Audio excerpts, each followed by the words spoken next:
we are working with Sarah Stiles, and she's one of my favorite resellers and somebody I'm Um, mentoring all year. Today, we're going to talk about this topic of not growing until you fix this. And the this is your sell-through rate. So as you grow, most of you know, if you've been reselling for a while, as your store grows, your sell-through rate will usually drop a little bit. And that's because you kind of take your attention and spread it out amongst more items. And so usually your sell-through rate does not stay linear, meaning if you list 10 items and you sell one, it doesn't mean if you list 20, you're going to sell two. Mathematically, eventually that is the case, but you want to make sure your sell-through rate is where you want to be before you move to the next level. Otherwise, you might get stuck with spending a lot of extra money and your cash flow not catching up. This happened to Sarah. Sarah was growing, spending extra money, but the sales didn't necessarily reflect it right away. And so that can be a scary time. So, Sarah, before we get started, why don't we let people know where they can find you on social? I am Sarah Styles LLC, and I'm learning I need to change that on my Zoom because there's an LLC. You're not going to find me if you don't do LLC. Okay, But I'm on YouTube, Instagram, Poshmark, Etsy, all the platforms. Sarah Styles LLC. And I awesome. do want to note too, to your point, something I was looking at my data too. Um, as you start listing more items, it suppresses your sell-through rate because even if you're like, if you were selling 1 out of 10, that's 10%. But now if you have 20 items and you're still only selling the same amount, it takes a while to catch up. Things that you list today are not going to sell today. So if you start listing a lot more items than usual, it's going to take a little bit more time, if that makes sense, right?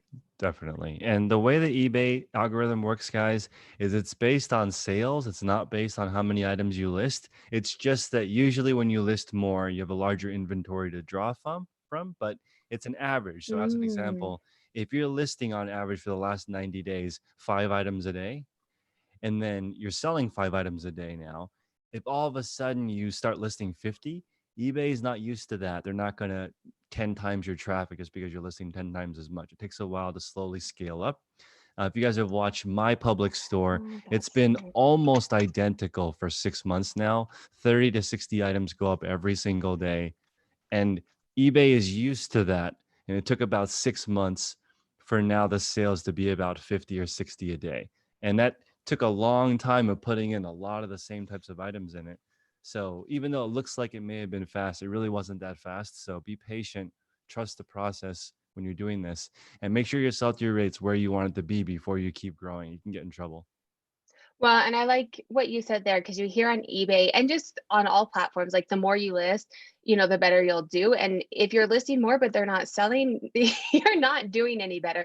In theory, if you list more, you're going to sell more because there's more to pull from, like you said, but just listing doesn't equate more. And I think that goes back to our conversation last week. Like, why am I scared to spend money? I don't feel like my sell through rate is where I want it to be. And so continuing to buy inventory that I don't think is going to necessarily sell. So yeah, I think this is a great place for where I'm at right now.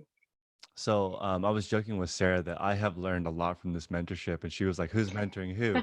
But because like I have learned a lot because Sarah and I have been experimenting with different things in our stores, and this is the question I have to ask the audience. So if you guys are listening right now, one, smash the like button. Two, go to Sarah's channel and subscribe, and then three, let me know what you guys think of this. How do you determine if spending more money is worth it or not? Here's the example I'll give to you guys. It cost me $1,000 to cross list on Poshmark and Mercari. It's 2,000 items I cross list per month. It's a lot. So that extra $1,000 gets me between $7,000 and $10,000 extra in sales that I probably would have gotten some of those sales on eBay if they weren't cross-listed on Poshmark and Mercari. So is that worth it? I feel like my sell-through rate on eBay is fine. I don't need it to be faster, but it is much faster to sell on three different platforms than one as far as total Mhm. revenue, but it costs more. So how do I determine if it's worth it or not to list um, on one platform versus another? Yes, I'll link Sarah's channel in the chat. It's Sarah Styles. Yeah, we're headed over here after as well. So join us And over then there. after Yeah. the second half of this conversation will be on her channel as well. You can just search Sarah Styles LLC. So the question is, Jenny says it's just the numbers, but I don't fully get it, to be honest. I'm not losing money by doing it, but I don't know if I should just spend the $1,000 that I would spend cross-listing to Poshmark and Mercari on new inventory? That's what I'm Oh, wondering. right. Should I just Well, spend that money go ahead. yeah, well, so I think it would depend on, like, you know, your eBay well enough, and if you had $1,000, but you have a pretty legit sell-through rate, and you could do the 1,000 new inventory, you know, times your sell-through rate, how many would you be selling on eBay? And is that more than what you're making on Poshmark and on Mercari? To me, cross-listing, especially if you have someone else do it, you already have it. You've already done like most of the upfront work. But then you had a good point about having to pay, like, should you just buy new inventory? And some of that I think has to do with space too. Like, I don't have space for $1,000 of new inventory, Yeah, that's right? true. Duncan's bringing up a good point. He says it depends on how much space you have, your personal situation, how many kids you have. So I don't do. Mhm. I just write the check. I don't do anything else. But yeah, it's what Christian is saying. How do you analyze your opportunity cost of time? I don't know. Right. So it also depends on, do you have access to inventory or not? Um, and I don't know. So also, okay, actually, let me back up for 1 second. So Rachel is saying, if it's not broke, don't try to fix it. I agree with that. But here's the thing: eBay is kind of like, um, a cat.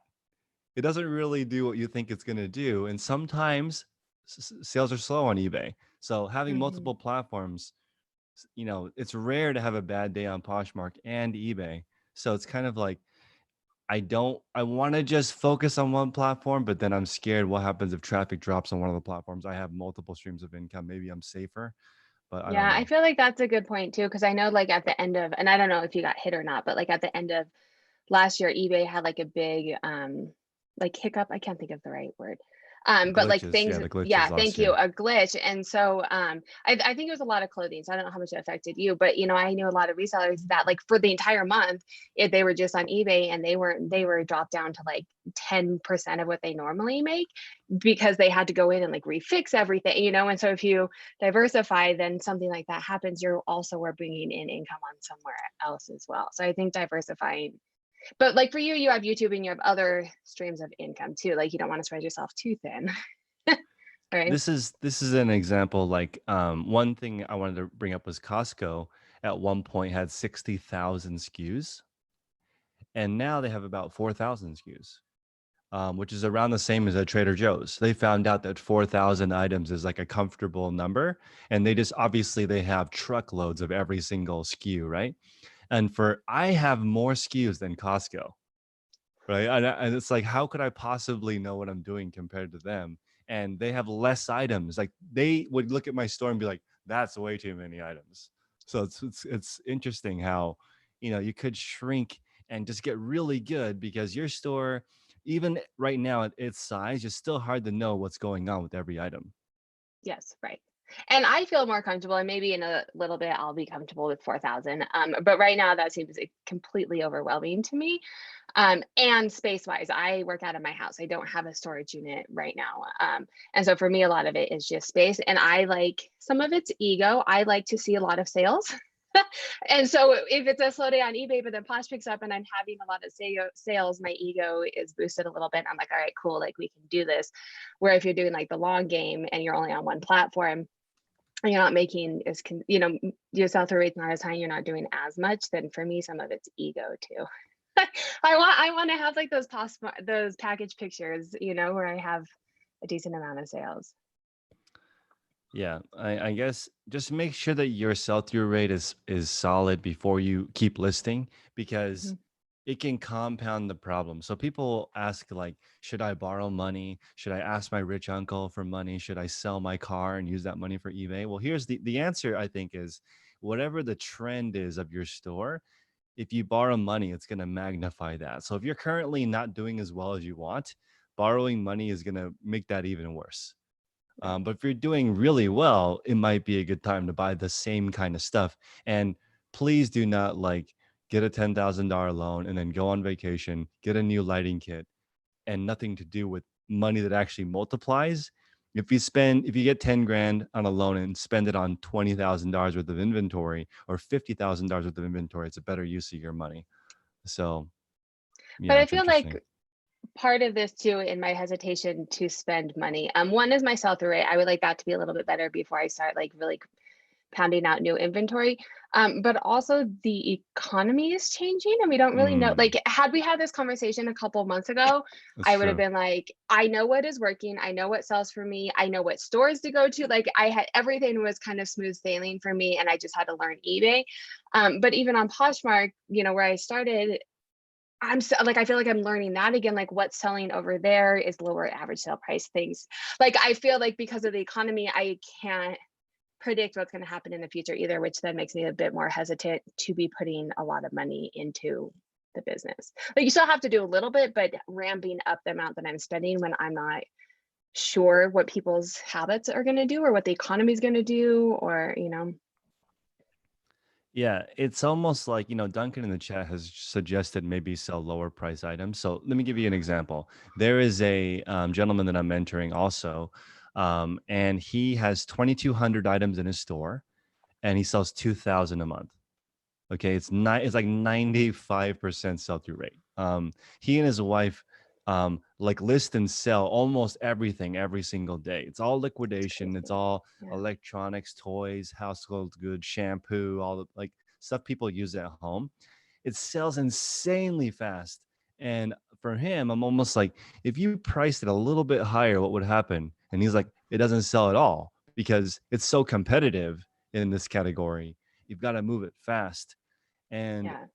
it's I don't know, like it depends on the category. So in clothing, there's not really clothing items that sell at that kind of pace. Even if you were at $5 free shipping, I don't think you could sell 2,000 clothing out of 2,200 a month. That's impossible in that Right. But category. then to me, and I have talked to Duncan about this, it's the same amount of work, right? Like, if you, at least for me, because I'm not outsourced, I do a lister, but other than that, like, I'm doing all the sourcing, I'm doing all the, and if I'm making $9 on an item or I'm making $50 on an item, it took me the same amount of time. And if I'm doing the $9 items, it's actually taking me more time because hopefully I'm selling more, which means that I'm also taking more pictures and then I'm also shipping more. So I'm actually making less money per item, right? Hmm. And so I see there's kind of two models. I talk about this on my channel a lot, like the high average sale price model. I mean, it's somewhere in between, but you sell higher price items and they sit a little bit longer, but then you get a bigger bang for your buck. Or you sell low price items and you have a higher sell through rate. And because I don't have all of the time and I don't have, to do all of that, doubling my time for less money just is hard for me to wrap my head around. I mean, I think it makes sense, right? Like, you sell lower price items, they sell faster, but from a like what is worth my time standpoint. See, this is how I look at it. When I spend $1,000 on marketing, it's essentially me selling the items for cheaper. I could also just discount my items by $1,000 and I would probably sell a lot faster just on eBay without discounting it, right? So it's like for me, I'm thinking the same way as you. I don't have to spend this $1,000 to get the same amount back, right? It's Mhm. just me giving an artificial discount. Plus, I'm actually spending that money to get it cross-listed. If I Right. lower the price on eBay by $1,000, I don't nothing comes out of my pocket. It just moves quick. So it's kind of interesting. There's people who, this is so interesting. There's a gentleman I know that has, I mean, the guy I'm mentoring has 2,200 items and sells 2,000. My friend Matt has 2,200 items and sells 100 a month. Okay. Has a minimum $100 profit per item. Really slow. Imagine selling 5%, really ridiculously slow. But Yeah. everything in his store is very expensive. So, like, two different models. My friend Matt's listing 3 items a day and making $10,000 a month, 3 items a day, versus the gentleman I'm mentoring. He and his wife are listing 66 items a day. That's a lot, Yeah. Get out of here. right?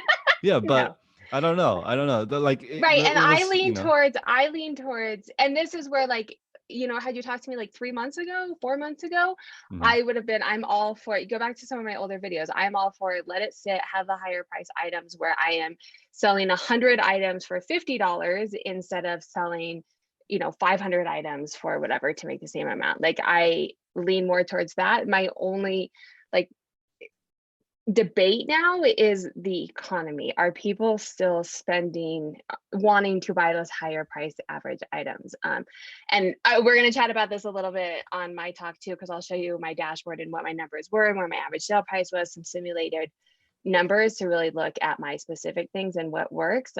I still lean more towards selling higher price items because it's less work So let me and ask I'm limited on time.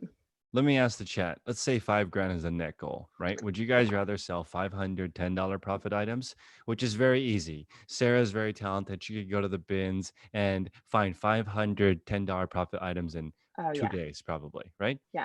Oh yeah. But that's Yeah. 500 listings, shipping, accounting, whatever. Would you do 250 $20 items, which is harder at the bins? Finding a $20 profit item would take more sourcing. If Sarah were to switch to $100 profit items, now it's only 2 listings a day. She doesn't need a VA, but maybe she needs to spend 40 hours a week shopping. So in the chat, what do you guys think? What profit Mm, would you guys want to do? $100 profit items are not just like growing up on trees. They take some work to find. yes, right. So what do you think, Well, Sarah? and What do you think? I Yeah. mean, yeah, I was just thinking. So the other thing now is sourcing. I don't have, our thrift stores did open. The bins aren't, I keep hearing different things. As far as I know, our bins aren't open. Or if they are, it's very limited. Like they're only letting like 2 people in at, like you're spending way more time there than you were before. So your time you're making is less. So our thrift stores just recently opened, but I went this weekend just quickly and it wasn't like anything that they get donated, they're quarantining for 3 weeks. And then, so it's not even turning over like it was before. I went for a little bit and walked out with probably a third of what I would normally get. Um, so it's hard, but I am still shooting for that high average sale price item where if I was going for $10, profit, I would have been able to walk out with a little bit more. So I may have to be forced to go into that lower price just because of the inventory that I can get right now, right? Sarah Davis saying that the bins open Saturday. Um, I In have one Colorado. more. Yeah, in Colorado. I have one Oh, more. nice. Or in Denver They like last Saturday or this Saturday they this opened? Because Saturday. This yeah, okay, upcoming Saturday. everything is opening up this week. Hmm. But I think there's like certain standards and like people have to wear masks and you still have to have social distancing and like certain rules at the bins where the bins is hard to find stuff worth your time anyway. But now if like I only get to go to a bin one every 2 hours, like is that worth it? I want to share one more model with people, which is my friend Johnny. He's in the group as well. His goal is 150 profit items 5 days a week. Okay, so 6-figure income with only 5 listings a day. Now to do that, he spends like 16 hours a day shopping. It's a lot of shopping. He is looking Yeah. everywhere, every category, scouring the world for like the premium stuff. But I will tell you this, he is like a pain in the ass whenever there's a return because it's so much money. And there's Yes. definitely some fraud in that category. Especially in clothing. Like there's some they call it like rentals. People Yes. will rent really high end stuff and return it, and of course it's not worth the same when you get it back. It's difficult and challenging. I have absolutely found that in my higher end dresses, like formal dresses and like even wedding dresses, where they will buy it and then the last day of that 30 days is when they return it. And then it's a week, what is it, a week that they have to send it back? Like they wait until the very end. And I'm like, I know that they wore it somewhere. Like that is absolutely why they bought it. I And it's have usually like my $100, $150 dresses. I need to post this on Instagram. Somebody bought a pair of boots from me, wore it for 29 days, right? And then they actually included pictures of the shoe. If they didn't do that, I would have had to accept the return. The person said I wore it for 29 days straight and wasn't happy with it. And eBay was like, for the Get out of here. get out of here. It was the first time ever. I thought I had to accept the return, but the boots are all beat up. And I then actually I had a friend today ask me about an eBay return and it was a similar situation. The guy couldn't get his feet in. And so he was like, I broke the shoe trying to get my foot in and took a picture of like the broken shoe. And eBay was like, no, like you I know. shouldn't have included that. They would have given you the return. I know. This lady right now, she I have a pair of shoes that she said the quality is not good. and the leather is stretched on it. Now, I don't know if I'm going to lose this or not because she's only had the shoe for 2 days. She said the leather stretched. In the picture, you can tell it's too small. And like the reason Yeah, why so the it's shoe is stretching is because it's too small. So I don't know. Am I going to have to accept the return? I think I do. Um, I don't know enough about eBay. Are I you don't know. not, do you not do returns on eBay? So Well, I then you have mean, to, I just think that I'm probably in trouble because of the I have because it's kind of defective in the sense that maybe it should be able to withstand the stretch. But I know that the CEO of Lululemon got in trouble when he was like, the pants are, they're more sheer if there's too small. or to, yes, right. Yeah, if they're Right. Yeah. stretched out. If Yes, they're right. stretched out. So Yeah. maybe size up. And he got fired. So anyway, Oh, really? yeah, yeah. But I And think that's kind of a like weight yeah, size no, issue probably is that what totally happened there. makes sense that he was fired. I just think that, in this situation, I think I'm gonna lose this specific return, but people do rent goods is the point. So, people who Especially in sell the higher cheap end. people Yes. who sell cheap items, they're not even really worried about returns because it's not a huge amount. Let's see. eBay's distribution. Yeah, Chris is saying that eBay is a lot different than Amazon. I agree with that. I think everyone should learn how the different platforms work. Like as an example, Sarah sells on Etsy. And I know the flipping gals are trying to get me to learn how to do Etsy. I might learn how to do it. I don't know if I'll spend a lot of time, but what's your take on Etsy? Etsy is good for me for my dashboard. I mean, that's like the only place I can really sell my dashboard unless I get my own site. Um, and then it's vintage or handmade. My vintage, I sell like probably one or two items a month on Etsy. The nice thing about it though is people buy full price. There's no haggling. There's no, like, they know the value. Like my vintage prices on Etsy are usually much higher than anywhere else, because people are going there to look for vintage. Mm, I find, because I did upcycle there previously too, and the majority of my sales on Etsy are from social media platforms.